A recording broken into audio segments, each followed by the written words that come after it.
வணக்கம். ஹெல்த் கம்யூனோட 2ஆம் பாட்காஸ்டுக்கு நேயர்கள் அனைவரையும் வரவேற்பதில் மிக்க மகிழ்ச்சி. நான் முனைவர் ஐஸ்வர்யா ரவிச்சந்திரன், உங்க ஹோஸ்ட் அண்ட் ஹெல்த் கம்யூனிகேட்டர். முதல் எபிசோட்ல நம்ம பெண்கள் நலன் பற்றி பார்த்தோம். இன்றைய தலைப்பு ஆண்களின் நலன். பொதுவா பாத்தீங்கன்னா நம்மளோட சமூகத்துல ஆண்கள் நலன் பத்தின புரிதல் ரொம்ப கம்மியா இருக்கு. எப்படி ஒரு பெண்ணுக்கு அவங்களோட மாத சுழற்சி இருக்கோ, ஹார்மோனோட சைக்கிள் வந்து 28 நாளுக்கு ஒரு தடவை இருக்கோ, அதே மாதிரி ஒரு ஆணுடைய உடம்புல டெஸ்டோஸ்டெரான்ங்கிற ஹார்மோன் ஒரு 24 மணி நேர சுழற்சியில சுரக்குது. ஒரு ஆணின் உடம்புல அது காலையில ஒரு உச்சத்துல இருக்கும், நிறைய செக்ரீட் ஆகும். போக போக படிப்படியாக குறைஞ்சு கம்மியாயிடும் இரவு நேரத்துல. இது வந்து இனப்பெருக்கத்துக்கு மட்டும், அதாவது ரீப்ரொடக்டிவ் ரீசன்ஸ்க்காக மட்டும் இல்லைங்க. அவருடைய தினசரி வாழ்க்கையில அவங்களோட செயல்பாடுக்கும் மனக்குவியல் ஃபோக்கஸா ஒர்க் பண்றது இருக்கு இல்லையா, அதோட ஆற்றலுக்கு எல்லாத்துக்கும் இது மாதிரி நிறைய விஷயங்களுக்கு, தலை முதல் கால் வரைன்னு சொல்லலாம், அந்த மாதிரி பல விஷயங்களுக்கு சம்பந்தப்பட்ட விஷயமா இருக்கு. இதெல்லாம் ஒரு பேசிக்கான விஷயம். இத பற்றிய புரிதல் இரு பாலாருக்கும் இருக்க வேண்டியது அவசியம்ங்கிறது ஹெல்த் கம்யூன ரொம்ப ஸ்ட்ராங்கா நாங்க நம்புறோம். இன்றைக்கு ஆண்கள் நலன் பற்றிய பல பரிமாணங்களை பற்றி நம்மளுடன் உரையாடுவதற்கு டாக்டர் கிருஷ்ணமோகன் அவர்கள் நம்மளோட இணைந்திருக்கிறார்கள். அவர் ஒரு urologist with specialisation in andrology. அவர் டாக்டர் பிகேஎம் ஆண்ட்ராலஜி கிளினிக் நிறுவனர் மற்றும் பிஹெச்டி ஹாஸ்பிட்டல்ஸ்ல மருத்துவ ஆலோசகராக இருக்கிறார். Welcome doctor. Thank you madam. So thank you for the kind introduction. So இன்னைக்கு அந்த மேடம் சொன்ன மாதிரி ஆண்கள் நலம், ஆண்ட்ராலஜி அப்படின்னு சொல்லுவோம். ஸோ அது ஒரு ரொம்ப ஸ்பெஷலைஸ்டான ஒரு என்ன ட்ரீட்மெண்ட். ஸோ யூஸ்வலாக வந்து எல்லா ஆண்களும் வந்து ப்ராப்ளம் அப்படின்னா வந்து யூராலஜிஸ்ட் இல்லை ஜென்ரல் டாக்டர் அந்த மாதிரி போவாங்க. ஸோ உமன்ஸ் ஹெல்த் அப்படின்னு பார்த்தோன்னா இப்போ கைனகாலஜிஸ்ட் இல்லை ஆப்ஸ்டிடிஷியன், ஸோ அந்த மாதிரி டாக்டர்ஸ்க்கு போவாங்க. அவங்களுக்கு ஒரு செட் கைட்லைன்ஸ் இருக்கு. ஸோ இந்த மாதிரி ப்ராப்ளம் இருக்குன்னா டைரக்டா லேடி டாக்டர் போவாங்க. ஸோ அந்த மாதிரி இருக்கும்போது ஆண்களுக்கு எங்க போறதுன்னு தெரியல நிறைய ஆண்களுக்கு. ஸோ அதுதான் மெயின் ப்ராப்ளமே. அந்த மாதிரி இருக்கும்போது ஒரு ப்ராப்பரான ஒரு யாருகிட்ட ஸ்பெஷலிஸ்ட் கிட்ட யார்கிட்ட போகணும்னு ஐடியா இல்லாத போது அவங்க ஒரு அந்த கன்ஃபியூஷன்னால வந்து பல ட்ரீட்மெண்ட்ஸ் வந்து நேரடியா கிடைக்காம ஸோ ஒரு டிலே இருக்கும் யூஸ்வலா. ஸோ இதெல்லாம் வந்து ஏன் இருக்குது, அதுக்கப்புறம் இதெல்லாம் தவிர்க்கலாம், எப்படி உங்களோட ஆண்களுக்குள்ளான பிரச்சனைகளை வந்து எப்படி வந்து தீர்வடையலாம் சொல்லிட்டு நம்ம இன்னைக்கு பேசலாங்க. நம்ம டாபிக் குள்ள டீப்பா போறதுக்கு முன்னால இந்த துறையில உங்களுக்கு ஆர்வம் எப்படி வந்தது, உங்களோட ஜேர்னி என்ன? அது மட்டும் இல்லாம யூராலஜிங்கிறது வந்து நெஃப்ராலஜி, சிறுநீரகவியல் நெஃப்ராலஜிங்கிறது பார்த்திருக்கோம். யூராலஜி, அதுவும் அதில் குறிப்பா ஆண்ட்ராலஜி, ஆண்மை சம்பந்தப்பட்ட விஷயங்கள்னா நீங்க எந்த மாதிரியான பிரச்சனைகளை நீங்க ஹேண்டில் பண்றீங்கிறத கொஞ்சம் நேயர்களுக்கு சொன்னீங்கன்னா வசதியா இருக்கும். ஸோ நெஃப்ராலஜின்றது வந்து அது ஒரு மெடிக்கல் ரிலேட்டட் ஃபீல்டுங்க. ஸோ கிட்னி ஃபங்க்ஷனில் problem, kidney related diseases, urine ஃபார்மேஷனில் ப்ராப்ளம். ஸோ அந்த மாதிரி இருக்கும்போது அது வந்து we go for an nephrologist. So அதுலேயே வந்து சர்ஜிக்கல். ஸோ அதுக்கப்புறம் வந்து ஆண்கள் சம்மந்தப்பட்டதுன்னா யூராலஜிக்கு. ஸோ யூராலஜிலேயே வந்து ஜென்ரல் யூராலஜி, அதுக்கப்புறம் அது ஸ்பெஷலைஸ்டா ரோபாட்டிக்ஸ் அந்த மாதிரி வந்து ஆண்ட்ராலஜி வந்து முக்கியமா ஆண்களுக்கு இருக்கிற பிரச்சனைகளுக்கு மட்டும் பார்க்குற டாக்டர் தான் ஆண்ட்ராலஜிஸ்ட், இல்லாட்டி மென்ஸ் ஹெல்த் ஸ்பெஷலிஸ்ட்னு கூட சொல்லிக்கலாம்.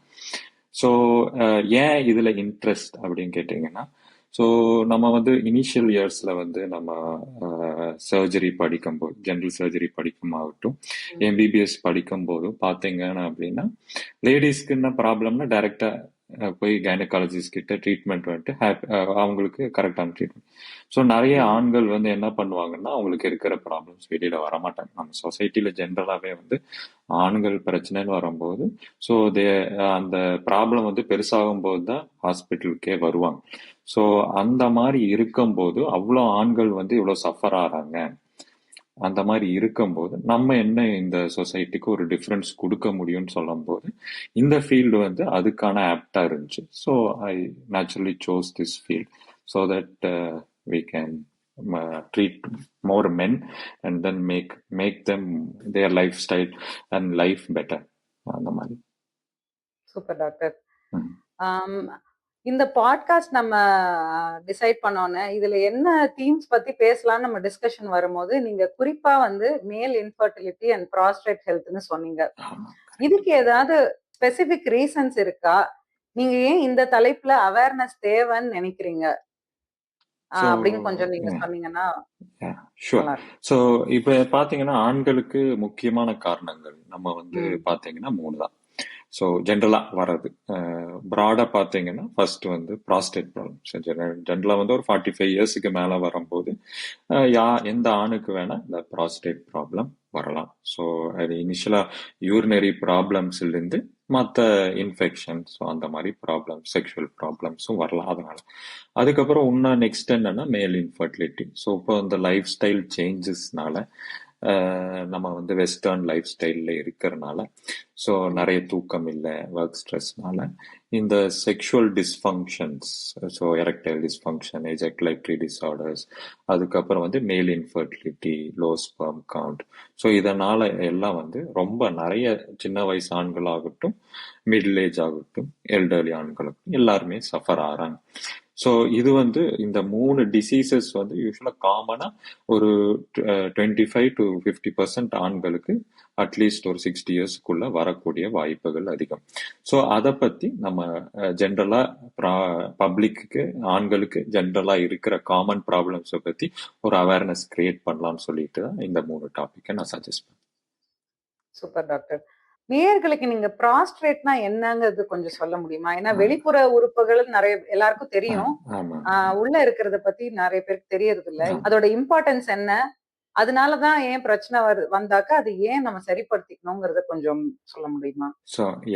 ஸோ ப்ராஸ்டேட்ன்றது வந்து ஜென்ரலா எல்லா ஆண்களும் தெரிஞ்சுக்கிறது நல்லது. ஏன்னா ப்ராஸ்டேட் கிளாண்ட்ன்றது ஆணுக்கு மட்டும் இருக்கிற ஒரு கிளாண்ட், இது வந்து லேடிஸ்க்கு இருக்காது. ஸோ இந்த கிளாண்ட் வந்து எங்க லொக்கேட் ஆயிருக்கு அப்படின்னு பாத்தீங்கன்னா அந்த மூத்திரப்பைக்கு ஜஸ்ட் கீழே லொக்கேட் ஆயிருக்கு. ஸோ இதோட நேச்சுரலா இதோட ஃபங்க்ஷன் என்ன அப்படின்னு பாத்தீங்கன்னா அந்த விந்து அணுக்கள் வரும்போது அதோட சேர்ந்து வர ஃப்ளூயிடை ப்ரொடியூஸ் பண்றது, அந்த ஸ்பெர்முக்கு உண்டான நியூட்ரிஷனும் ப்ரொடியூஸ் பண்ணும். ஸோ இது வந்து ஒரு ஆக்சசரி ரீப்ரொடக்டிவ் கிளாண்ட் அப்படின்னு சொல்லுவோம் சயின்டிஃபிக்கா. ஸோ இது வந்து என்ன ப்ராப்ளம் அப்படின்னா இது வந்து மூத்திர பாதையில லொக்கேட் ஆயிருக்கு. ஸோ ஜென்ரலா ஆண்கள் 45 வயசுக்கு தாண்டி போகும்போது அந்த டெஸ்டோஸ்டிரான் டு ஈஸ்ட்ரோஜன், இந்த மேல் ஹார்மோன் டு ஃபீமேல் ஹார்மோன் வந்து அந்த ரேஷியோல ஏதாவது வேரியேஷன் வரும் ஏஜ் ஆக ஆக. மேபி ஏர்லியராகவே ஒபிசிட்டி அந்த மாதிரி மெட்டபாலிக் இஷ்யூஸ் இருந்தா ஏர்லியாவே இந்த ரேஷியோ வந்து அப்நார்மல் ஆகலாம். ஆகும்போது அந்த ப்ராஸ்டேட்ல இருக்கிற அணுக்கள் வந்து ப்ரொடியூஸ் பண்றது வந்து நிறைய அணுக்கள் வந்து சீக்கிரமா க்ரோ ஆகும். க்ரோ ஆகும்போது என்ன, மல்டிப்ளை ஆகும்போது என்ன ஆகும்னா அந்த கிளாண்டோட சைஸ் இன்க்ரீஸ் ஆகும். ஸோ நேச்சுரலா வந்து ஒரு டேப் மாதிரி இருக்கும் அந்த கிளாண்டு, ஸோ யூரினரி பைக்கு கீழே. ஸோ நேச்சுரலா அந்த கிளாண்டு பெருசாகி பிளாக் ஆகும்போது அந்த யூரின் ஃப்ளோ வெளியில வர்றது குறையும். அதுக்கப்புறம் அதனால வந்து நிறைய காம்ப்ளிகேஷன்ஸ் வரலாம், இன்ஃபெக்ஷன், ப்ளீடிங், ஸோ அந்த மாதிரி நிறைய வரலாம். ஓகே. சோ அப்படின்னா வந்து பெண்களுக்கு மெனோபாஸ் மாதிரி ஆண்களுக்கும் 45 வயசு கிட்ட வரும்போது ஹார்மோன் சேஞ்சஸ் நடக்குமா டாக்டர்? அதை பத்தி கொஞ்சம் சொல்ல முடியுமா? கண்டிப்பா இருக்கு. பட் லேடிஸ் மாதிரி ஒரு சடன் அந்த மெனோபாஸ் ஒரு டிஃபைன்டா இருக்காது. So it will be over gradually over years. இந்த for gents over maybe over 20 years அந்த மாதிரி ஒரு 10 to 20 இயர்ஸ்ல வரும். பட் நேச்சுரலா வந்து ஆண்களுக்கு வந்து ஒரு 50 இயர்ஸுக்கு மேல வந்து அந்த டெஸ்டோஸ்டெரான் ப்ரொடக்ஷன் வந்து ப்ரீவியஸ் சின்ன வயசு மாதிரி இருக்காது நேச்சுரலா. So slowly it will come down. But என்ன ஆச்சரியக்குரிய விஷயம் என்னன்னா இந்த முன்னாடி ஒரு நம்மளோட ஃபாதர்ஸ், கிராண்ட் ஃபாதர்ஸோட டெஸ்டோஸ்டெரான் லெவல்ஸ் கம்பேர் பண்ணும்போது பிரசன்ட் ஜென்ரேஷனோட டெஸ்டோஸ்டெரான் லெவல்ஸ் ஃபார் லெஸ்ஸா இருக்கு. இது வந்து ஒரு ப்ராப்ளமேட்டிக் இஷ்யூ. ஏன் அப்படின்னா லைஃப் ஸ்டைல் தான் மெயினா. ஒபிசிட்டி ரொம்ப ரேம்பண்டா இருக்கு, உடல் பருமன், ஆல்கஹால், ஸ்மோக்கிங் வந்து ரொம்ப ரேம்பண்டாகவும் இருக்கு. ஸோ இந்த மாதிரிலாம் இருக்கும்போது ஒரு வெஸ்டர்ன் லைஃப் ஸ்டைலுக்கு மாறும்போது இந்த junk food, oily foods, fried foods அதெல்லாம் ஜாஸ்தி ஆகும்போது நேச்சுரலி ஒபிசிட்டி இன்க்ரீஸ் ஆகும். ஸோ இந்த ப்ராப்ளம்ஸ் லைஃப் ஸ்டைல் சேஞ்சஸ்னால ஜென்ரலாகவே அந்த work out, general work exertion வந்து நார்மல் ஒர்க், செடன்ட்ரி லைஃப், உட்காந்துட்டே தான் எல்லாருமே ஆஃபீஸில் வேலை செய்கிறோம் முக்கால்வாசி பேர். ஸோ அந்த மாதிரி இருக்கும்போது ஒரு பிசிக்கல் எக்ஸர்ஷனும் இருக்கிறது இல்லை டெய்லி. ஸோ இந்த மாதிரி இருக்கும்போது இதெல்லாம் சேர்ந்து அந்த டெஸ்டோஸ்டெரானை வந்து ப்ரொடக்ஷனை அஃபெக்ட் பண்ணுது. ஸோ ஜென்ரலாகவே வந்து பழைய முந்தைய ஜென்ரேஷன்ஸை விட current generation testosterone levels are far lesser. Okay. அப்போ இதுதான் வந்து ஆண் மலட்டுத்தன்மை, மேல் இன்ஃபர்டிலிட்டின்னு சொல்றோம் இல்லையா, அதுக்கான மெயின் காரணம்னு வச்சுக்க முடியுமா? வேற காரணங்கள் இருந்ததுன்னா என்னெல்லாம் காரணங்கள்? அதுல சில காரணங்களை நம்மளால் தவிர்க்க முடியும்னா என்னவா இருக்கும்? குழந்தை பெற்றுக்கொள்ள வேண்டும் என்று நினைக்கிற ஆண்கள் எல்லாரும் அவங்களோட ஆரோக்கியத்தை எப்படி பாதுகாத்துக்கிறது? ஸோ இது வந்து டெஸ்டோஸ்டிரான் மட்டுமே காரணம் கிடையாது இன்ஃபர்டிலிட்டி, அது ஒன் ஆஃப் த காரணங்கள். ஸோ அதுக்கப்புறம் வந்து டெஸ்டோஸ்டரான் இஸ் ஆல்சோ இம்பார்ட்டன்ட். எதுக்கு அப்படின்னு பார்த்தீங்கன்னா அந்த நார்மலாக செக்ஷுவல் லைஃப் லீட் பண்ணுறதுக்கு டெஸ்டோஸ்டரான். ஸோ அந்த லிபிடோன்னு சொல்லுவாங்க, அந்த இன்ட்ரெஸ்ட் டுவர்ட்ஸ் அந்த செக்ஷுவல் இன்ட்ரெஸ்ட் இருக்கிறது வந்து கம்மியாக இருக்க வாய்ப்பு இருக்கு டெஸ்டோஸ்டரான் கம்மியான. ஸோ ஜென்ரலாகவே இந்த டெஸ்டோஸ்டரான்றது வந்து not only for sexual health, நீங்கள் ஏற்கனவே சொன்ன மாதிரி not only for sexual health, for a daily ஒரு ஃபங்க்ஷனிங் ஆஃப் அ மேனுக்கு வந்து ரொம்ப இம்பார்ட்டன்ட். ஸோ அந்த அந்த டெஸ்டோஸ்டிரானோட ப்ரொடக்ஷன் வந்து it will be highest in the mornings.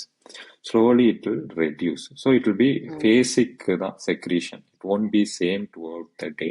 So நேச்சுரலாக ஃபீமேல்ஸ்க்கு வந்து அந்த ஒரு ஃபியூ டேஸில் இருக்கிறது வந்து ஆண்களுக்கு ஒன் டேலியே வந்து அந்த சைக்கிள் நடந்துடும்.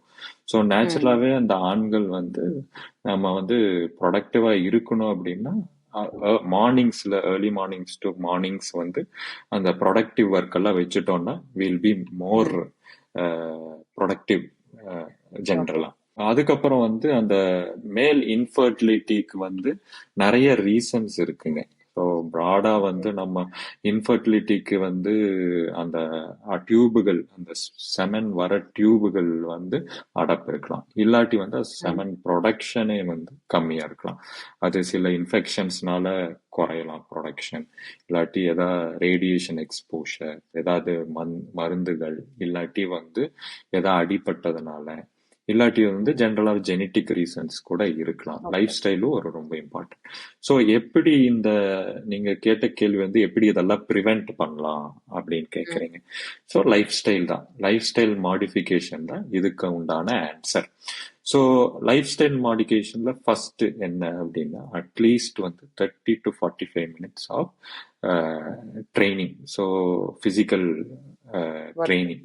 So it is maybe 30 to 50 இயர்ஸ்க்குள்ள இருக்கிறவங்க ஸ்ட்ரென்த் ட்ரைனிங் கொஞ்சம் பண்ணலாம். அதுவும் வந்து ஒரு சூப்பர்விஷனோட, நீங்களா பண்றதை விட ஒரு தெரபிஸ்ட், ஒரு ஃபிட்னஸ் ட்ரெயினரை வச்சுட்டு ப்ராப்பர் ஃபிட்னஸ் ட்ரெயினரை வச்சுட்டு பண்ணீங்கன்னா your outcomes will be much better. Cardio ஒரு 20 minutes இருக்கணும். அதுக்கப்புறம் மீதி இருக்கிற டைம் வந்து it should be more of strength training for 30 to 50 years. So மற்றபடி வந்து அந்த சில அவுட்லயர்ஸ் இருப்பாங்க. ஸோ கார்டியக் கண்டிஷன் அந்த மாதிரி இருக்கிறவங்கெல்லாம் அவங்க டாக்டர் என்ன ப்ரிஸ்கிரைப் பண்றாங்களோ அந்த எக்ஸசைசஸ் மட்டும் பண்ணிக்கலாம். ஸோ அதுக்கப்புறம் வந்து ஆண்களுக்கு முக்கியமான ஒரு எக்ஸசைஸ் இருக்கு, அதுக்கு பேர் என்னன்னா நிறைய பேர் கேள்விப்பட்டிருப்பீங்க, கீகிள்ஸ் எக்ஸசைஸ்ன்னு சொல்லுவாங்க. ஸோ கீகிள்ஸ் வந்து ஜென்ரலாகவே அந்த பெல்விக் ஃப்ளோர் மசில்ஸ்க்கும் அந்த ப்ராப்பர் யூரின் போகிறதுக்கும் மோஷன் போகிறதுக்கும் ஹெல்ப் பண்ணும். ஸோ இந்த பெல்விக் ஃப்ளோர் எக்ஸசைசஸ் அட்லீஸ்ட் ஒரு thrice a week பண்ணால் கொஞ்சம் ஆண்களுக்கு பெட்டராக இருக்கும். ஸோ இது வந்து exercise aspect, work out aspect, இது கண்டிப்பாக இன்க்ளூட் பண்ணணும். அப்புறம் இன்னொன்று என்னென்னா டயட் வந்து நம்ம வந்து நிறைய கொழுப்பு சத்துக்கள், ஃப்ரைடு வந்து ஏதாவது ஒரு டைம் சாப்பிடலாம், அதுல தப்பே கிடையாது. திடீர்னு ஒரு மூவிக்கு போறோம் இல்ல வெளியில ஃபேமிலியோட போறோம்னா கண்டிப்பா சாப்பிடலாம். ஸோ டெய்லி பட் எடுக்கிறது ஹை கேலரி டயட் எடுக்கிறது வந்து அட்வைசபிள் இல்லை. ஸோ கேலரி மானிட்டர் பண்ணா பெட்டரா இருக்கும். சரிங்களா? அதுக்கப்புறம் வந்து vegetables, green leafy vegetables, fruits, அது வந்து ஈக்குவல் குவான்டிட்டியில் எடுத்துக்கணும். இப்போ ரைஸ் எவ்வளோ குவான்டிட்டி எடுக்கிறீங்களோ அதுக்கு ஈக்குவலாக வெஜிடபிள்ஸ். ஸோ நம்ம என்ன தப்பு பண்ணுவோம் அப்படின்னா ஜென்ரலாக வந்து நிறைய கார்ப்ஸ் வந்து ரைஸ் எடுத்துப்போம். ரைஸு ப்ராப்ளம் கிடையாது, ஈக்குவல் அமௌண்ட்ஸ் எல்லாமே எடுத்துக்கிட்டா கொஞ்சம் நல்லா இருக்கும். ஸோ அதுக்கப்புறம் ப்ரோட்டீன்ஸுமே 1 kilogram 1 gram எடுக்கலாம் ப்ரோட்டீன். ஸோ இந்த மாதிரி டயட்டுமே அதுவுமே வந்து உங்களுக்கு ஒன்று, எல்லாத்துக்குமே நான் ஜென்ரலாக சொல்ல முடியாது எல்லா ஆண்களுக்கும். உங்களுக்கு உண்டான வெயிட், உங்களுக்கு உண்டான ஹைட், உங்களுக்கு உண்டான என்ன பேஸ்லைன் பேக்ரவுண்ட் ஹெல்த் இஷ்யூஸ் அதெல்லாம் வச்சுட்டு ஒரு டயட்டிஷியன் கிட்ட போனீங்கன்னா உங்களுக்கு ப்ராப்பரா என்ன சாப்பிடலாம் அப்படின்னு சொல்லிட்டு கொடுத்துருவாங்க. வீக்லி என்ன ஒரு ஒரு நாள் என்ன சாப்பிடலாம்னு கொடுத்துட்டாங்கன்னா ஆப்டிமலா இருக்கும். ஸோ அதுக்கப்புறம் வந்து ஸ்மோக்கிங், ட்ரிங்கிங், அது மற்ற சப்ஸ்டன்சஸ் எல்லாமே எது எடுத்தாலுமே கெடுதிதான். ஒன் டைம் எடுக்கிறேங்கிறாட்டி எப்போவாது எடுப்பேன், எல்லாமே கெடுதி தான். ஸோ எல்லாமே டாக்ஸின் தான். என்ன டேமேஜ் பண்ணுதோ அது பர்மனண்டா தான் இருக்கும். ஸோ இதெல்லாம் வந்து அவாய்ட் பண்றது நல்லது. ஸ்மோக்கிங் வந்து கிரானிக் ஸ்மோக்கரா இருக்காங்கன்னா கண்டிப்பா இன்ஃபர்டிலிட்டி வரக்கு பாதிக்கு பாதி நிறைய சான்ஸ் இருக்கு. ஸோ இதெல்லாம் வந்து ரொம்ப இம்பார்ட்டன்ட். நீங்க சொன்ன விஷயம் ரொம்ப யூஸ்ஃபுல்லா இருந்தது. ஏன்னா வந்து சின்ன வயசுல இருந்தே இந்த விஷயங்கள நம்ம பசங்களுக்கு சொல்லிக் குடுத்து வளர்த்தாக்க, அதுவே வந்து அவங்களோட வாழ்க்கை முறை ஆயிடுச்சுனாக்கா, இந்த பிரச்சனைகள்லாம் நாளடைவுல குறையுங்கிறது மாதிரி நான் புரிஞ்சுக்கிறேன் இத. ஏன்னா எனக்கும் வந்து டீனேஜ்ல ஒரு பையன் இருக்கான். ஸோ இன் ஜெனரல் நம்மளோட லைஃப் ஸ்டைல் வந்து கிளீன் ஈட்டிங் அண்ட் ப்ரொபோர்ஷனேட்டா பிசிக்கல் ஆக்டிவிட்டி இருந்ததுனாக்கா, இந்த மாதிரி ஃபெர்டிலிட்டி சம்பந்தப்பட்ட ப்ராப்ளம்ஸ் வந்து குறையும்னு சொல்லலாம். கரெக்ட்டா டாக்டர்? ஆமா, ஆமா. கண்டிப்பா. ஓகே. ஸோ சின்ன வயசுலேருந்தே அந்த ஹெல்த்தி லைஃப் ஸ்டைல் போயிட்டாங்க அப்படின்னா, இப்போ அவங்க வயசு ஆகும்போது கூட they will stick on to it. So சின்ன வயசுலேருந்தே அவேர்னஸ் கிரியேட் பண்ணா பெட்டர். பொதுவா மேல் இன்ஃபர்டிலிட்டி ஆர் செக்ஷுவல் டிஸ்ஃபங்க்ஷன் அப்படின்னு, அதாவது ஆண் மலட்டுத்தன்மை அண்ட் விரைப்புத்தன்மை குறையிறது, அந்த மாதிரி பிரச்சனைகள்லாம் இருக்கிறதுங்கிறத அதை சூழ்ந்து நிறைய ஒரு அவமானம், சமூக இழிவு, அதாவது சோஷியல் ஸ்டிக்மான்னு சொல்றோம் இல்லையா, அதெல்லாம் நிறைய இருக்கு. ஆண்கள் ஆக்சுவலி முன் வராங்களா இதுக்குன்னு வந்து முதல்ல அது ஒத்துக்கிறதே பெரிய விஷயம். There is lot of ego play also. அதை தாண்டி உங்ககிட்ட எவ்வளவு ஓப்பனா பேஷன்ஸ் வர்றாங்க? முன்ன இருந்ததுக்கும் இப்ப இருந்ததுக்கும் இதுல எதுவும் பெரிய வித்தியாசம் இருக்குன்னு நீங்க நினைக்கிறீங்களா? நல்ல கேள்வி. ஸோ இது என்னன்னா, கம்பேர்ட் டு ப்ரீவியஸ் ஜென்ரேஷன் பார்க்கும்போது நான் current generation there more open. They come and discuss என்ன ப்ராப்ளம் இருக்குன்னு சொல்லிட்டு வராங்க. ஸோ பட் என்னன்னா இதுக்கு அவேர்னஸ் ஒன்றுமே தேவை. ஸோ ஒன்றுமே நிறைய ஆண்கள் வந்து சில பேர் வந்து ரொம்ப ஆர்த்தடாக்ஸா இருப்பாங்க. So they don't want to இது அந்த ஈகோ பிளேவும் இருக்கும். ஸோ அந்த ஃபேமிலி டைனமிக்ஸ்ன்னு வரும்போது அந்த ஆல்ஃபா மேல் அப்படின்னு சொல்லும் போது அந்த மாதிரி ஒரு சில பேர் அந்த மாதிரி கூட இல்லை எனக்கு எல்லாமே கரெக்டாக தான் இருக்கு, என்கிட்ட எந்த ப்ராப்ளமும் இல்லை.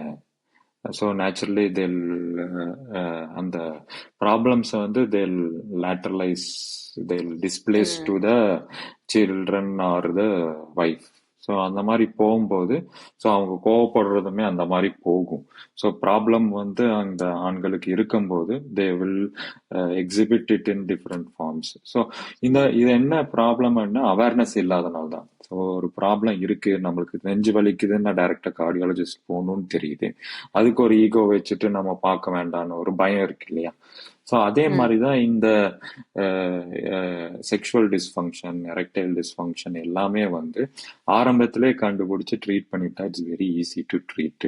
It is curable also.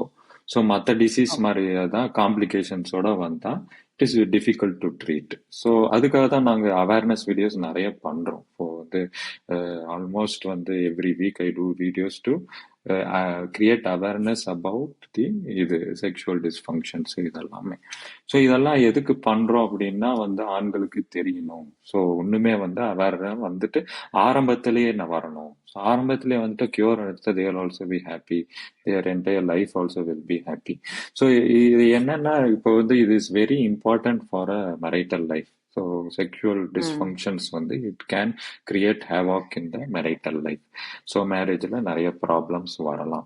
So அதனாலேயே வந்து ஆண்கள் வந்து முன்னோடியே வருது அப்படின்னா உடனே வந்து பார்த்துட்டா அவங்க வந்து எந்த கூச்சமும் இல்லாம வந்துட்டு என்ன இருக்கு அப்படின்னா ஒரு இது சயின்டிஃபிக்கா தான் நம்ம பார்க்க போறோம், என்ன ப்ராப்ளம்ஸ் இருக்கு, ஏன் வந்து அந்த எரெக்டைல் டிஸ்ஃபங்க்ஷன் அப்படின்னு வந்துட்டா அந்த விரப்புத்தன்மை கோளாறுன்னு வந்துட்டா அந்த பிளட் ஃப்ளோ வந்து கம்மியா இருக்கு அந்த உறுப்புக்கு, ஏன் கம்மியா இருக்கணும், அது ஒரு டிசீஸ்.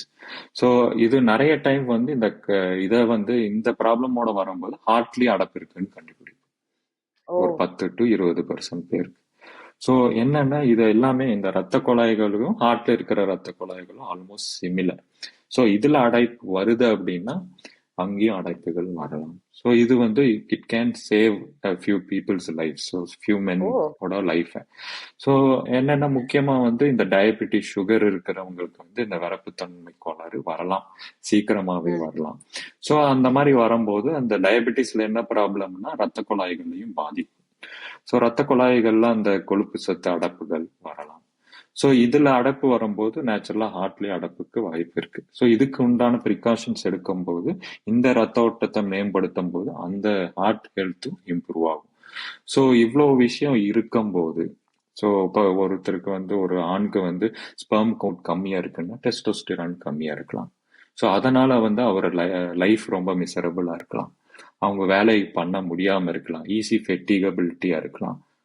அவர் இந்த ம் பிரச்சனைக்காக வந்து இன்ஃபர்டிலிட்டிக்காக வரும்போது அது கண்டுபிடிச்சு நேச்சுரலா டெஸ்டோஸ்டரோனை சரிப்படுத்தி விட்டா ஹீல் பி ஹாப்பி, இதுவுமே ஹாப்பியா இருக்கும். ஸோ ஆண்கள் வந்து முக்கியமா தெரிஞ்சுக்க வேண்டியது ஆண்ட்ராலஜிஸ்ட் கிட்ட இந்த ப்ராப்ளம்ஸோட வந்தீங்கன்னா your life will become better அப்படின்னு சொல்லிட்டு அவங்க புரிஞ்சு. Super doctor. இப்ப வந்து நம்ம சமூகத்துல பார்த்தோம்னா உங்களுக்கு ஆண்மை குறைவா எங்ககிட்ட வாங்க அப்படின்னு நிறைய ஷேடி கிளினிக்ஸ், அதாவது பிசிக்கலா எங்க இருக்குன்னு தெரியாட்டினாலும் அங்கங்க போஸ்டர்லாம் நம்ம பாக்குறோம். ஆமா. அதாவது அவங்க என்ன ட்ரீட்மெண்ட் கொடுக்குறாங்கன்னே நம்மளுக்கு தெரியாது. நீங்க அத யார்கிட்ட போய் மக்கள் அணுகணும் ஏதாவது பிரச்சனை இருக்குன்னா அப்படிங்கறத கொஞ்சம் எக்ஸ்பிளைன் பண்ணலாமா? சரி, இது வந்து ஆண்ட்ராலஜின்றது ஒரு சப்ஸ்பெஷாலிட்டி ஆஃப் யூராலஜி. ஸோ கிட்டத்தட்ட வந்து ஒரு டாக்டர் ஆண்ட்ராலஜிஸ்டாக இருக்கணும்னா கிட்டத்தட்ட 15 to 20 வருஷம் அதுக்குன்னு வந்து ஒரு ஸ்பெஷலைசேஷன் பண்ணும். ஸோ எம்பிபிஎஸ்லேருந்து இதுலேருந்து கடைசியில் வந்து ஆண்ட்ராலஜின்ற ஃபெலோஷிப்ஸ் பண்ணுவாங்க.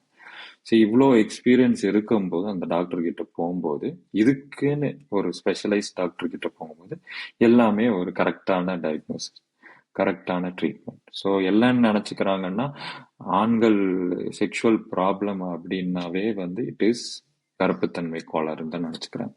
அப்படி கிடையாது. ஹார்மோன் ப்ராப்ளமாக இருக்கலாம், வேற எங்கேயோ பிரச்சனை இருக்கலாம், இல்லை அந்த உறுப்புல ஏதாவது அடிபட்டிருக்கலாம், வேற ஏதாவது ப்ராப்ளம் இருக்கலாம், இல்லாட்டி வந்து அந்த இடத்துல வந்து ஏதாவது இன்ஃபெக்ஷன் மேஜரா இருக்கலாம், இல்லாட்டி வந்து விரைக்குள்ள இன்ஃபெக்ஷன் இருக்கலாம், ப்ராஸ்டேட்ல இன்ஃபெக்ஷன் இருக்கலாம், இல்லாட்டி வந்து வயசானவங்களுக்கு கேன்சர் கூட இருக்கலாம். ஸோ இவ்வளோ பிரச்சனைகள் இருக்கும்போது ஸோ வந்து ஒரே இதுதான் அப்படின்னு செக்ஷுவலா நினைச்சுக்கிறது தான் மெயின் ப்ராப்ளமே. ஸோ ஆண்ட்ராலஜிஸ்ட் கிட்ட போறது ஏன் நல்லது அப்படின்னா ஒரு இந்த மாதிரி ஜென்ரலாக நிறைய அட்வர்டைஸ்மெண்ட் போய் எல்லாத்துக்குமே வருதுங்க. ஸோ நம்ம வந்து we should be informed, we should be aware. இப்போ எந்த டாக்டர் வந்து பார்த்தா எக்ஸ்பீரியன்ஸ்டாக இருக்காங்க, இதுக்குன்னு யார் பார்க்குறாங்கன்னு போய் பார்த்தா treatment would be diagnosis would be better, treatment outcomes also will be naturally better. ஏன்னா எல்லா ஆண்ட்ராலஜிஸ்டும் they will go by evidence, என்ன எவ்வளோ ஸ்டடீஸ் பண்ணியிருக்காங்க, டைம் டெஸ்டட் ட்ரீட்மெண்ட்ஸு, அதுக்கப்புறம் நியூவர் ட்ரீட்மெண்ட்ஸ், எஃபெக்டிவ் ட்ரீட்மெண்ட்ஸ் எல்லாமே நாங்கள் ஆஃபர் பண்ணுறோம். ஸோ அப்படி இருக்கும்போது ஒரு இந்த மாதிரி இஷ்யூஸாக இருக்கு அப்படின்னா people should be aware, they should go to a andrologist அப்படின்னு அவங்க மனசில் வச்சு. Okay doctor. ஸோ நீங்க இப்போ பிசிக்கலா சேஞ்சஸ் இல்ல ப்ராப்ளம்ஸ் இருந்ததுன்னா மேல் இன்ஃபர்டிலிட்டி இருக்கும்னு சொல்லியிருக்கீங்க. உளவியல் ரீதியான மாற்றங்கள், அதாவது சைக்கியாட்ரிக் இஷ்யூஸோ இல்ல வந்து மென்டல் ஸ்ட்ரெஸ் அந்த மாதிரி விஷயங்களும் இதை பாதிக்கக்கூடும் இல்லையா? அதை பத்தி கொஞ்சம் சொல்ல முடியுமா? ஸோ ஜென்ரலாகவே மேல் இன்ஃபர்டிலிட்டின்னு வரும்போது ஜென்ரலாகவே அவங்களுக்கு தெரியாது. கல்யாணம் ஆனதுக்கு அப்புறம் குழந்தை இல்லைன்னா தான் ஒரு கப்புள் இன்ஃபர்டிலிட்டியோட வருவாங்க. ஸோ அதில் வந்து பாதி ஆண் 50% கான்ட்ரிபியூட் பண்ணுறாங்கன்னா ஃபீமேல்ஸும் 50% கான்ட்ரிபியூட் பண்ணுறாங்க அந்த இன்ஃபர்டிலிட்டி. ஸோ ஆண்களுக்கு எப்போ தெரியும், ஒரு ஒரு 8 மாதம் டு 12 மாதம் கல்யாணம் ஆகி தாம்பத்திய உறவுக்கு அப்புறம் குழந்தை இல்லை அப்படின்ற போது தான் வருவாங்க இன்ஃபர்டிலிட்டி. ஸோ அந்த டைம்ல தான் டெஸ்ட் பண்ணுவாங்க. ஸோ டெஸ்ட் பண்ணும்போது அந்த ஸ்பெர்ம் கவுண்ட் ஆகட்டும் எல்லா டெஸ்ட்டும் பண்ணிட்டு என்ன ப்ராப்ளம் இருக்குன்னு பார்ப்போம். ஸோ அதுக்கப்புறம் வந்து இந்த இன்ஃபர்டிலிட்டி அப்படின்னு எடுத்துக்கிட்டா ஸோ இந்த மாதிரி இருக்கும்போது அவங்களுக்கு வந்து முன்கூட்டியே கண்டுபிடிக்க முடியுமான்னா கஷ்டம் தான். நம்ம சில பேர் வந்து மேரேஜ் ஆகிறதுக்கு முன்னாடியே நான் எல்லாம் செக் பண்ணிட்டு மேரேஜை நான் ஹெல்த்தியா அப்ரோச் பண்றேன்னு சொல்லிட்டு வருவாங்க. அந்த மாதிரி ஓகே. இருக்கிற ஆண்கள் ரொம்ப கம்மி, மேபி 10% இருப்பாங்க.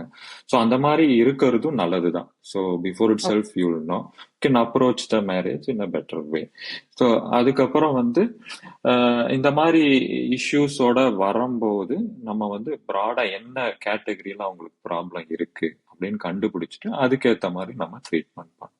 ஸ்ட்ரெஸ் வந்து என்னன்னா, ஸ்ட்ரெஸ் வந்து it is a never ending, இல்லாட்டி it is part and parcel of our work life. இப்போ கரண்ட் ஆமா. சினாரியோஸ்ல most of us are over work. அந்த மாதிரி சினாரியோ இப்போ இந்தியாவில் இருக்கு ஜென்ரலாகவே. என்னன்னா இந்த ஒர்க் லைஃப் பேலன்ஸ் கொண்டு வர்றது வந்து நம்ம கையில தான் இருக்கு.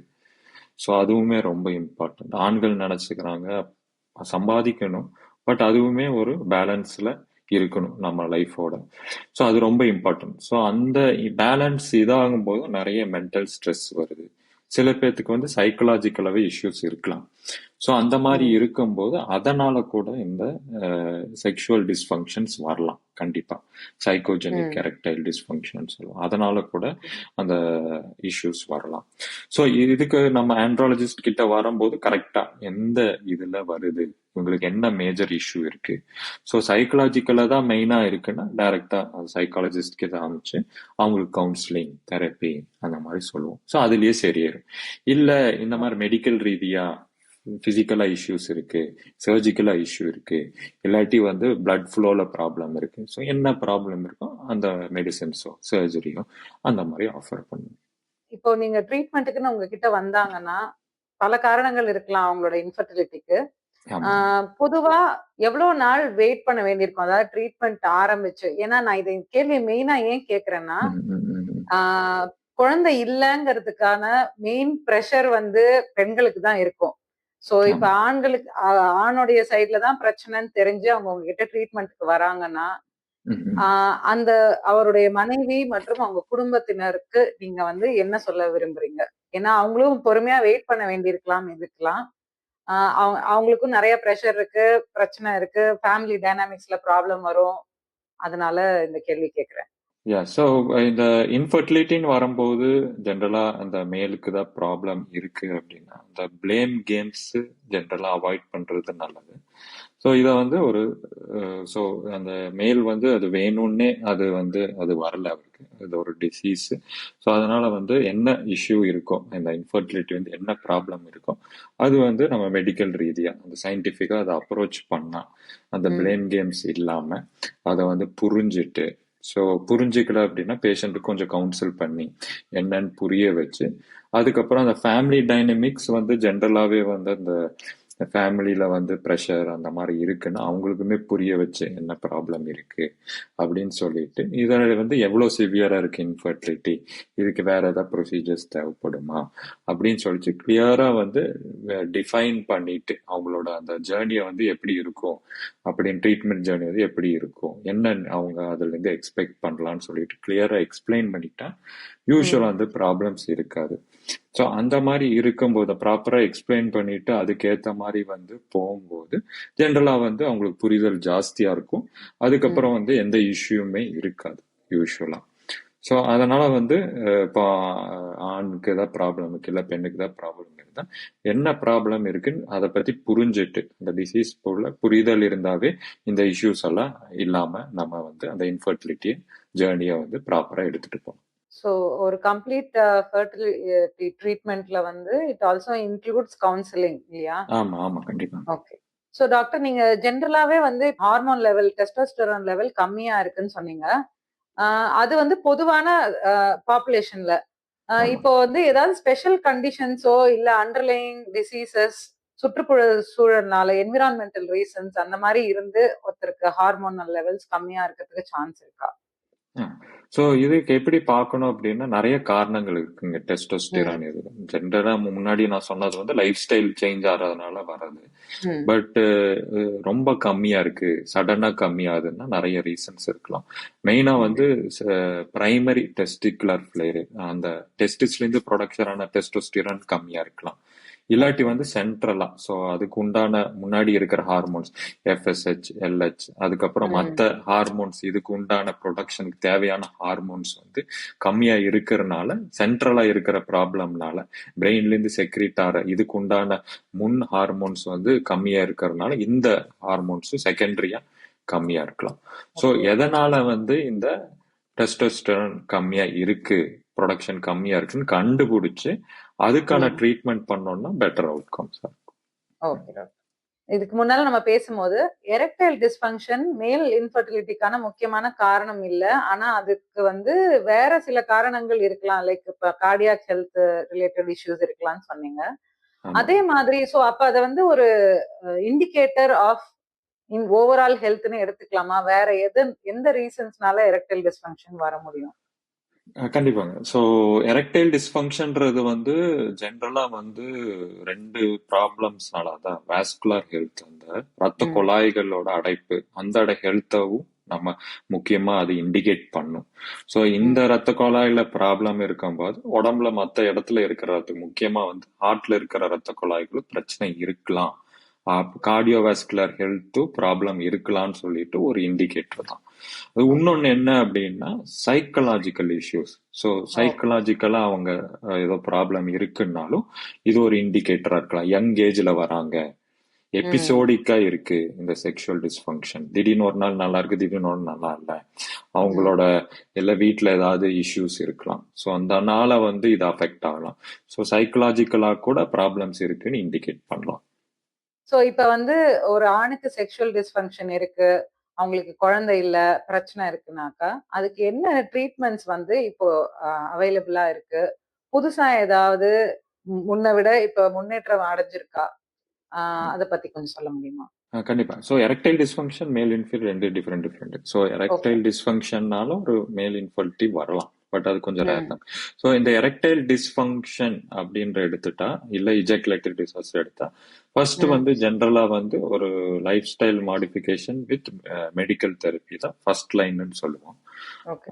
இது வந்து சப்போஸ் 75% வந்து ஆண்கள் மைல்ட் டு மாடரேட் ப்ராப்ளம்ஸ் இருக்கிறவங்களுக்கு இதுலயே சரியாயிரும். ஒரு 6 to 8 months எடுத்தா அதுக்கப்புறம் வந்து லைஃப் ஸ்டைல் மாடிஃபிகேஷன் ப்ராப்பரா பண்ண இது யூஸ்வலா சரியாயிரும். அப்படி இல்லாம இது கொஞ்சம் மாடரேட் டு சிவியர் வெரைட்டியா இருக்கு அப்படின்னா சில பேர்த்துக்கு வந்து ஹையர் இஷ்யூ என்ன லெவல்ஸ் ஆஃப் ட்ரீட்மெண்ட் இருக்குங்க. அந்த இன்ஜெக்ஷன்ஸ் மாதிரி பி ஷாட் அப்படின்னு சொல்லுவாங்க. ஸோ அதுவும் பண்ணலாம். அதுக்கப்புறம் வந்து வேக்யூம் அசிஸ்ட் டிவைசஸ் அப்படின்னு இருக்குங்க, அதுவும் யூஸ் பண்ணலாம். இல்லாட்டி வந்து இப்போ லேட்டஸ்டா என்ன அப்படின்னு பாத்தீங்கன்னா ரீஜெனரேட்டிவ் தெரப்பி. இதுல என்ன அப்படின்னா நம்ம ரத்தத்துல இருக்கிற ஸ்டெம் செல்ஸ், ஸோ அதாவது பிளேட்லெட் ரிச் பிளாஸ்மா அப்படின்னு சொல்லுவோம், PRP அப்படின்னு சொல்லுவோம். யூஸ்வலா அந்த ஹேர் லாஸ்க்கெல்லாம் யூஸ் பண்ணுவாங்க. ஸோ அதே மாதிரி இந்த பிளட்ல இருந்து அந்த ஸ்டெம் செல்ஸை எடுத்து அந்த ஆண் உறுப்புல இருக்கிற அந்த ரத்த குழாய்கள்ல நம்ம இன்ஜெக்ட் பண்ணும்போது அங்க புது ரத்த குழாய்கள் உருவாகிறது, அந்த பிளட் ஃப்ளோ வந்து சீரமைக்கிறதுக்கு ஹெல்ப் பண்ணும். அதோட வந்து ஒரு அட்ஜங்க்ட் தெரப்பியா shock wave, low intensity shock wave தெரப்பின்னு சொல்லுவோம். அது ஷாக் கிடையாது, ஒரு சின்ன அதிர்வுகள், மைக்ரோ அதிர்வுகள் வந்து அந்த உறுப்புல கொடுக்கும்போது அந்த ரத்த குழாய்களை மேம்படுத்துறதுக்கு, பிளட் ஃப்ளோ இம்ப்ரூவ் பண்றதுக்கு, புதிய ரத்த குழாய்கள் உருவாக்குறதுக்கு ரொம்ப ஹெல்ப்ஃபுல்லா இருக்கும். ஸோ இதுதான் லேட்டஸ்ட் அட்வான்ஸ். இதுக்கப்புறம் இதெல்லாம் வந்து இட் இஸ் நாட் ஒர்க்கிங்னா கடைசி கட்டத்துல அந்த சர்ஜிக்கலா ஒரு இம்ப்ளான்ட், ஆர்டிபிஷியலா ஒரு இம்ப்ளான்ட்டை வந்து உள்ள பொருத்தி, அதுல நிறைய வெரைட்டிஸ் இருக்கு, நல்ல காஸ்ட்லி, ஃபர்ஸ்ட் அஃபோர்டபுள் இம்ப்ளான்ட்ஸும் இருக்கு. ஸோ அந்த மாதிரி இம்ப்ளான்ட்ஸும் வந்து இருக்கு, ஹையர் லெவல் ஆஃப் ட்ரீட்மெண்ட்ஸ்ல இருக்கு. ஸோ இவ்வளோ வகையான ட்ரீட்மெண்ட்ஸ் இருக்கு. அந்த பேஷண்ட்டுக்கு என்ன கரெக்டான ட்ரீட்மெண்ட்டோ அது அவங்க ஆப்ட் பண்ணிக்கலாம். சோ டாக்டர், நீங்க முன்னமே ப்ராஸ்டேட் வந்து ரொம்ப ஒரு ஆணுடைய ஹெல்த்துக்கு முக்கியம்னு நீங்க சொன்னீங்க. அத பத்தி கொஞ்சம் விவரமா சொல்ல முடியுமா? நீங்க அதுவும் வயதாக ஆக ஒருத்தர் வந்து என்னெல்லாம் சைன்ஸ் அண்ட் சிம்டம்ஸ் வந்து கவனமா இருக்கணும், எப்ப வந்து அவங்களுக்கு மெடிக்கல் ஹெல்ப் தேவைங்கிறத நிர்ணயிச்சு டாக்டர் கிட்ட போகணும், அந்த மாதிரி கொஞ்சம் சொல்லுங்க. ப்ராஸ்டேட் வந்து இனிஷியலா சிம்டம்ஸ் வந்து நம்ம ஈஸியா எங்க இருக்கு, என்ன ப்ராப்ளம்ஸ் வரலாம்னு பேசியிருக்கோம். ஸோ இனிஷியலா என்ன சிம்டம்ஸ் இருக்கலாம் அப்படின்னு பாத்தீங்கன்னா, யூரின் போற கஷ்டமா இருக்கிறது, யூரின் வந்து முக்கி போறது, யூரின் அடிக்கடி போறது, நைட்ல எந்திரிச்சு யூரின் போறது, அதுக்கப்புறம் வந்து யூரின்ல பிளட் வர்றது, இல்லாட்டி அடிக்கடி யூரின் இன்ஃபெக்ஷன் வர்றது, அந்த யூரின் தேங்கறதுனால சரியா வெளியே வராதனால, எக்ஸ்ட்ரீம் கண்டிஷன்ஸ்ல வந்து யூரின்ல வந்து அந்த அடப்பு வந்து கிட்னி வரைக்கும் போய் கிட்னியோட ஃபங்க்ஷனை பாதிக்கலாம். அதுதான் வந்து அதோட எக்ஸ்ட்ரீம் இஷ்யூ. ஸோ அந்த மாதிரி வரலாம். இல்லை மற்ற காம்ப்ளிகேஷன் யூரினோட பிளாடரோட பவர் குறையலாம், அது டீகம்பன்சேட் ஆகலாம். இல்லாட்டி வந்து அந்த யூரின் என்ன அடப்புனால வந்து அந்த அதை ஏற்கனவே சொன்ன மாதிரி கிட்னி ஃபங்க்ஷன் மோசமாகலாம், அந்த கிரியாட்டினின் லெவல் வந்து கூடலாம். ஸோ இந்த மாதிரி இஷ்யூஸ் வரலாம். அதுக்கப்புறம் ஸ்டோன் வந்து உருவாகலாம் யூரின் வந்து அடப்புனால. ஸோ இதெல்லாம் வந்து இந்த ப்ராஸ்டேட் ப்ராப்ளம்ஸ்னால வரலாம். இந்த சிம்டம்ஸ் வந்தா நீங்க வந்து அந்த யூரின் ஸ்பீடு கம்மியா இருக்குது, ஸோ இந்த மாதிரிலாம் சிம்டம்ஸ் வந்தா யூராலஜிஸ்ட் கிட்ட போனீங்கன்னா ஜென்ரலா ஒரு urine test, blood test, kidney function test, அப்புறம் ஸ்கேனு, வயிறுக்கு ஸ்கேன், ப்ராஸ்டேட் சைஸ் எவ்வளோ இருக்குன்னு மெஷர் பண்றதுக்கு ஸ்கேன், அதுக்கப்புறம் யூரின் ஃப்ளோ டெஸ்ட், இதெல்லாம் பண்ணிட்டு எந்த அளவுக்கு மைல்டா இருக்கா, மாடரேட்டா இருக்கா, சிவியரா இருக்கா அப்படின்னு சொல்லிட்டு அதுக்கு என்ன ட்ரீட்மெண்ட்னு பார்க்கணும். யூஸ்வலா வந்து இந்த பிபிஹெச், பினைன் ப்ராஸ்டேட்டிக் ஹைப்பர்ப்ளேஷியா, கேன்சர் இல்லாத ப்ராஸ்டேட் என்லார்ஜ்மெண்ட் காமன். மற்ற இஷ்யூஸ் என்ன வரலாம் அப்படின்னா கேன்சருமே அந்த ப்ராஸ்டேட் கிளாண்ட்ல வரலாம். அதுவுமே ஒரு காமனான கேன்சர் தான் ஆண்கள்ல. ஸோ இதுக்கு உண்டான டெஸ்ட் என்னன்னு பார்த்தீங்கன்னா serum PSA. So serum PSA ஜென்ரலாக 4 கீழே இருக்கணும். 4க்கு மேலே இருந்ததுன்னா கேன்சரை ரூல் அவுட் பண்ணணும், பயாப்சி பண்ணி ரூல் அவுட் பண்ணணும். ஸோ இது வந்து மெயினாக அந்த ப்ராஸ்டேட் வந்து 2 வகையாக பிரிக்கலாம். ஸோ நார்மலாக இருக்கிற பிபிஹெச், இன்னொன்று வந்து கேன்சராக இருக்கலாம். ஸோ இதில் வந்து இந்த பிபிஹெச்ல வந்து என்ன மாதிரி வந்து சிவியாரிட்டி இருக்கும், மைல்டு டு மாடரேட்டா இருக்குன்னா மெடிசன்ஸ், லைஃப் ஸ்டைல் மாடிஃபிகேஷனை வச்சுட்டு சாயங்காலம் லைஃப் ஸ்டைல் மாடிஃபிகேஷன் என்னன்னா டீ காஃபி ஈவினிங் குடிக்கிறது, 6 மணிக்கு மேல நிறைய தண்ணி குடிக்கிறது, ஏன்னா நைட் டைம்ல பிளாடர் ஃபில் ஆகுறது. ஸோ அதெல்லாம் அவாய்ட் பண்ணணும். ஸோ அது ரொம்ப இம்பார்ட்டன்ட். அதுக்கப்புறம் வந்து என்ன பண்றாங்க நிறைய ஆண்கள் அப்படின்னா யூரின் வந்து தாக்கு பிடிக்கிறாங்க. வேலை பண்ணிட்டு இருக்கும்போது யூரின் கரெக்டான டயத்துக்குள்ள போறது இல்லை. ஸோ அதனால நிறைய யூரின் ஸ்டாக்னேட் ஆகும்போது இஷ்யூஸ் வரலாம். ஸோ இதுவுமே அவாய்ட் பண்ணணும். ஸோ ஸோ இதெல்லாம் வந்து லைஃப் ஸ்டைல் மாடிஃபிகேஷன். அதுக்கப்புறம் டேப்லெட்ஸ், அந்த யூரின் ஃப்ரீயா அந்த அடப்பை நீக்கிறதுக்காக டேப்லெட்ஸ் கொடுப்போம். ஸோ இந்த ப்ராப்ளம் எல்லாம் வந்து மைல்டு டு மாடரேட்டா இருக்குன்னா யூஸ்வலா இதுலயே சரியாயிடும். இதுக்கு மேல வந்து சரியாகல அப்படின்னா சர்ஜரி தேவைப்படலாம். அது வந்து நம்ம லேசர் மூலியமா இல்ல கரண்ட் மூலியமா அந்த ப்ராஸ்டேட்டை சுரண்டி எண்டோஸ்கோபிக்கா சுரண்டி எடுத்துட்டு ஒரு டியூப் ஒரு 4 நாள் வச்சுட்டு அதுக்கப்புறம் டியூப் எடுக்கும்போது யூரின் வந்து ஃப்ரீயா போகும். ஸோ இந்த மாதிரி அதுக்கு பேர் வந்து டியூஆர்பி இல்ல ஓலெப் அப்படின்னு சொல்லுவாங்க. சில பேர்ல வந்து ஒரு 100 சிசி இல்ல 150 சிசிக்கு மேல கிளாண்ட் சைஸ் இருக்கும்போது, ரொம்ப பெரிய கிளாண்ட் இல்ல காம்ப்ளிகேஷன் ஸ்டோன் எல்லாம் இருக்குன்னா ஓப்பன் சர்ஜரி இல்ல ரொபாட்டிக் சர்ஜரி இல்ல லாப்ரோஸ்கோபிக் சர்ஜரி கூட தேவைப்படலாம். Okay doctor. சோ இப்ப வந்து அதுக்கு அந்த ப்ராஸ்டேட் வீக்கம் வீங்கி இருக்கிறனால தானே அது வந்து அடைப்பு ஏற்படுது. சோ அத வந்து ஆமா மருந்து மாத்திரைகளே குறைக்க முடியும். ஆமா இனிஷியல் ஓகே. ஸ்டேஜஸ்ல குறைக்க முடியும். ரொம்ப ஓகே. சிவியர் இருக்குன்னா சர்ஜரி தேவை. சோ அப்ப வந்து சிறுநீரக பாஸ் பண்றதுல வந்து ஏதாவது ப்ராப்ளம்ஸ் இருந்துச்சுன்னா, ம். 45 வயசுக்கு மேல இருந்ததுன்னா உடனே டாக்டர பார்க்கணும். ஆமா தானே? கண்டிப்பா பார்க்கணும், கண்டிப்பா. Okay doctor. டாக்டர் உங்க பிராக்டிஸ்ல ஆ இந்த ப்ராஸ்டேட் இஷ்யூஸ் இப்ப ரீசென்ட் டைம்ஸ்ல தான் வந்து ரொம்ப ஜாஸ்தியா வருதா? இல்ல வந்து அத பற்றி புரிதலோ, இல்ல வந்து மக்கள் இன்னும் ஃபோர்த் கமிங்கா முன் வந்து அத ட்ரீட் பண்ணிக்கணும்னு வர்றதுனால தான் அத பத்தி நெறைய இப்ப நம்மளுக்கு தெரிய வருதா? முன்னாலே இல்லங்க. இருந்து தெரியாம இருந்திருக்காங்களா? அதான். இது ஒரு நல்ல கேள்விதாங்க. பட் என்னன்னா, இப்போ வந்து அந்த லைஃப் ஸ்டைல் ரொம்ப மாறுனதுனால தான் இந்த ம். ப்ராஸ்டேட்டுமே வந்து அந்த ஒபிசிட்டி இதெல்லாம் வரும்போது, ஸோ அந்த ம். ஹார்மோன் இம்பேலன்ஸ் வந்து சின்ன வயசுலயே வருது. யூசுவலா முன்னாடி ஒரு 50, 60 வயசுல வர்றது வந்து இப்ப 45 வயசுலயே வர ஆரம்பிச்சுது. ஸோ அதனால தான் வந்து இப்ப நெறைய பேஷண்ட்ஸ் வந்து ப்ராஸ்டேட் ப்ராப்ளம் வராங்க. இப்ப நெறைய பேத்துக்கு டயபெட்டிஸ் இருக்கு. ஸோ டயபெட்டிஸ் இருக்கும்போது நேச்சுரலா ப்ராஸ்டேட் குரோத், அந்த சத வளர்ச்சியோட ஸ்பீடும் வந்து கொஞ்சம் ஜாஸ்தியா தான் இருக்கும். ஸோ சின்ன ம். வயசுலயே அவங்களுக்கு சிம்டம்ஸ் வரும். ஸோ அதனால வந்து இப்ப வந்து ஜாஸ்தி இன்சிடென்ட்ஸ் இருக்கு. பட் முன்னாடியுமே இது வந்து இந்த ப்ராப்ளம்ஸ் இருக்கு. பட் இந்த லைஃப் ஸ்டைல் நெறைய சேஞ்ச் ஆனதுனால இப்போ ஜாஸ்தியா பார்க்கிறோம். Okay doctor. எனக்கு ரொம்ப இன்னைக்கு பேசினது ரொம்ப சந்தோஷம். ஏன்னா, எங்க குடும்பத்திலேயே நாங்க வந்து ப்ராஸ்டேட் கேன்சருக்கு ஒருவரை இழந்திருக்கிறோம். அதனால ஓகே. அத பத்தி இன்றைக்கு மக்களிடையே ஒரு புரிதல் கொண்டு வரதுக்கு நான் அதுல இன்வால்வ் ஆயிருக்கேன்ங்கிறது எனக்கு ரொம்ப சந்தோஷம். அதனால தான் அதுவும் ஒரு மெயின் காரணம் நான் இந்த பாட்காஸ்ட்க்கு ஒத்துக்கிட்டதுக்கு. இனிஷியலா ஒரு சின்ன தயக்கம் இருந்தது. ஆனாலும் எனக்கு அந்த இன்சிடென்ட்ஸ் ஞாபகம் வந்ததுக்கு அப்புறம், இல்ல கண்டிப்பா அத நம்ம செய்யணும் அப்படிங்கிற ஒரு அ மோட்டிவேஷன் வந்துச்சு. அதனால தான் நான் ஒத்துக்கிட்டேன். Thank you for the hosting madam. நீங்கள் என்ன இஷ்யூஸ் எல்லாம் இருக்குது ஆண்களுக்குன்னு சொல்லிட்டு நீங்கள் கேட்டீங்க. ஸோ முடிஞ்ச அளவுக்கு அவங்களுக்கு ப்ராடாக வந்து ஒரு காமன் புரிதல் வர்றதுக்காக நான் சொல்லியிருக்கேன். ஸோ இதை பற்றி இந்த மாதிரி இஷ்யூஸ் எல்லாம் வந்து அவங்க வந்து இந்த பாட்காஸ்டில் கேட்கும்போது அவங்களுக்கு ஒரு புரிதல் வந்து அவங்க வந்து கரெக்டான ட்ரீட்மெண்ட்டை அணுகுவாங்கன்னு நான் நம்புகிறேன். So thanks to health commune. And also for you, madam, for the hosting me for this session of the podcast. Thank you, doctor. Thank you so much.